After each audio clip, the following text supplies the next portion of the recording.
back to Aggressively Average, a series where I try and do things. It's turned into a baking channel. That didn't mean to happen, but here we are.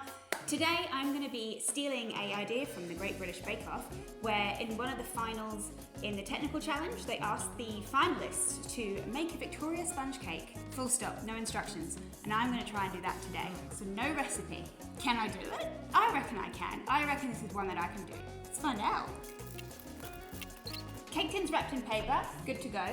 Oven preheating.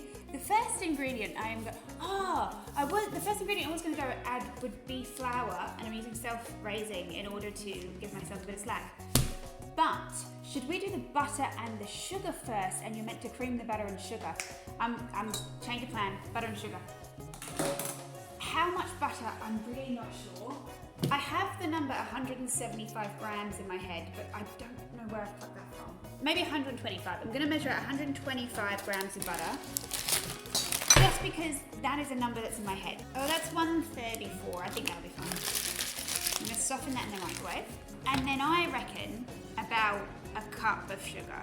Okay, I've softened my butter, and I'm going to go with half a cup to start. I can't find my half cup measure, so I'm going to go with a cup of sugar to start. That's about a cup. Alright, that looks about right, I think. Now I'm going to beat this. Just beat it and see if it creams. I think that's nice and light and fluffy. So now I think I'm going to add the flour, butter, sugar. Do we do eggs now? Oh, maybe do eggs now first. I'm going to do eggs now, 2 eggs. I'm also just remembering now that I don't have any vanilla flavouring, so we're going to skip that. But I do know it's meant to be in there. So that is butter, sugar and eggs. Now surely comes the flour. You want to do your wet ingredients first and then your dry ingredients. And sugar counts as a wet ingredient.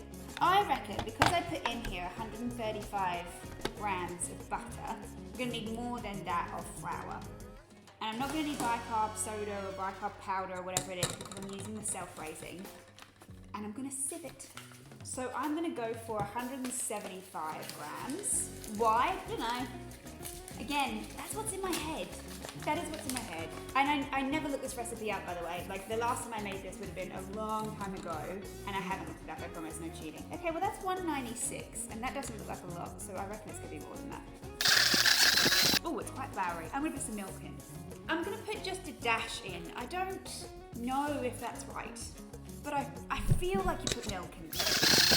It's light and whipped and airy. It is a real shame I don't have any vanilla flavour because I think this is good. I'm happy with that. There's butter, sugar, eggs, flour would be vanilla flavour. Bit of milk.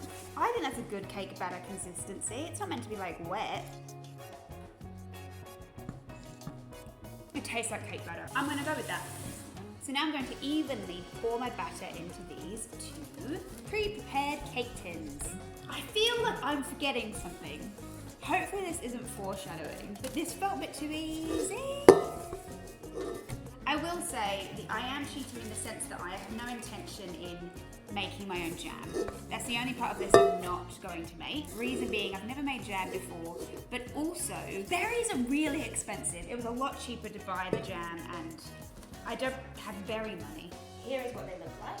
I'm going to put them in the oven now for 25 minutes and check them. Whilst my cakes are cooking, I'm going to make the buttercream for because a Victoria sponge is like a sandwich, yeah? So you've got like the sponge, jam, buttercream, or sponge, buttercream, jam, I'm not sure. Do the Cornish and the Devon people fight about that.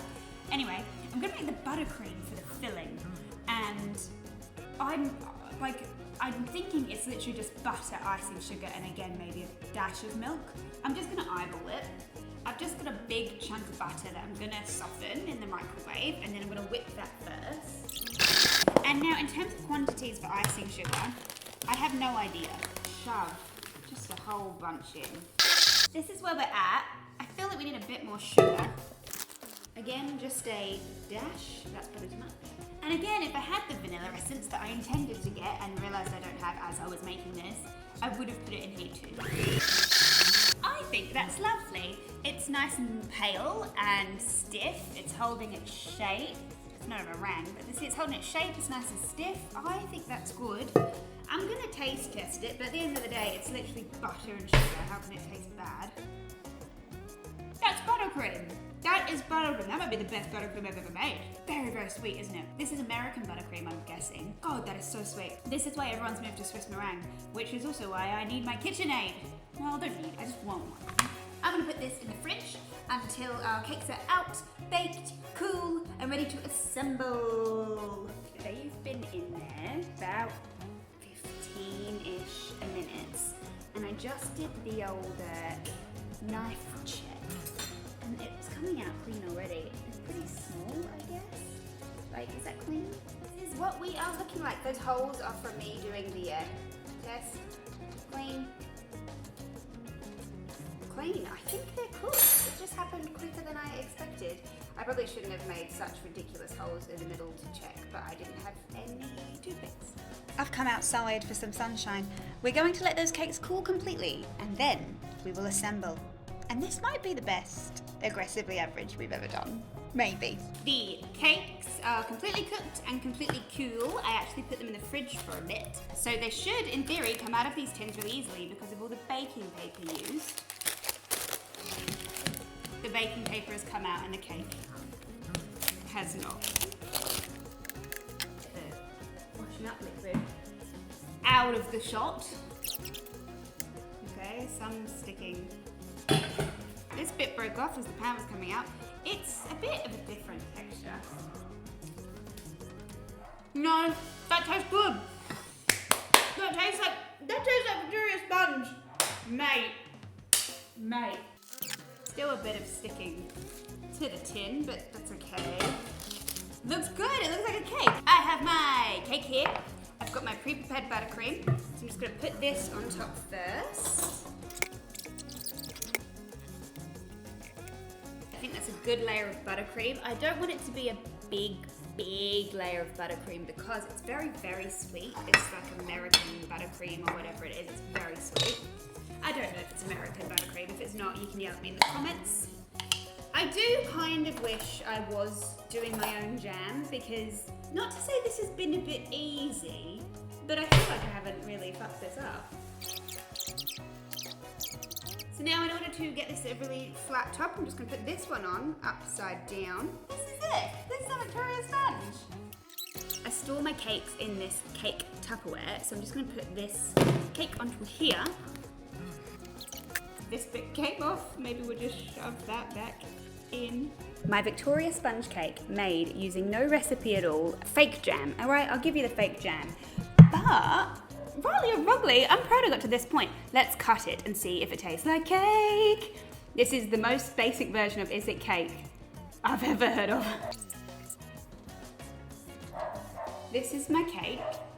Oh, nice. I know it looks basic, it looks homemade, but I made this with no recipe and it tastes really good. Yes, you are just going to have to trust me. I nailed that. I have nailed that. I'd be happy if someone served me up that. It's rustic looking, sure, but I made cake without a recipe. If you've had a good time, please like, share, comment, subscribe, and mate, I cannot believe this has come out this good. Bye.